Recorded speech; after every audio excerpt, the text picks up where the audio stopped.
নাহমাদুহু ওয়া নুসাল্লি আলা রাসূলিহিল কারীম, আম্মা বা'দ।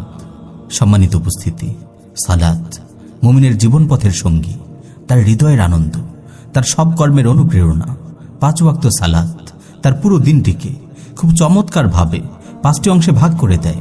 1 ওয়াক্ত সালাত আদায় করে সে পরম আগ্রহ নিয়ে অপেক্ষা করে পরের ওয়াক্ত কখন আসবে, কখন সে আবার আল্লাহর সামনে দাঁড়াবে, সেজদায় লুটিয়ে পড়ে দিলটাকে একটু প্রশান্তি দেবে।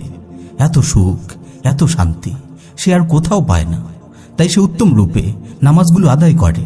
নামাজে সে সবসময় মনোযোগী থাকে।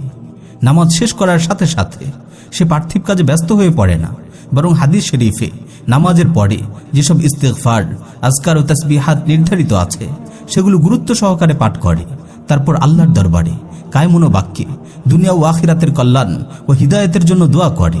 এজন্য নামাজ তার অন্তরের প্রশান্তি ও পরিশুদ্ধির কারণ হয়।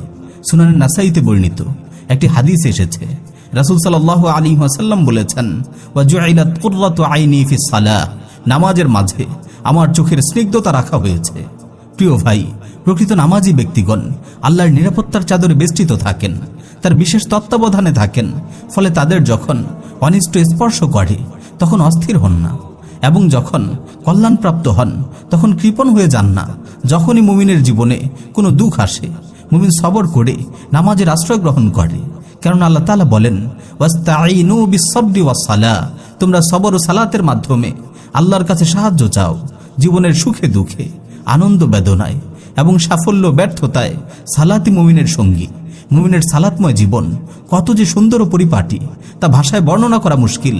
আল্লাহ তাআলা তার প্রিয় বান্দাদের মতো আমাদেরও সালাতময় জিন্দেগি দান করুন। আমিন।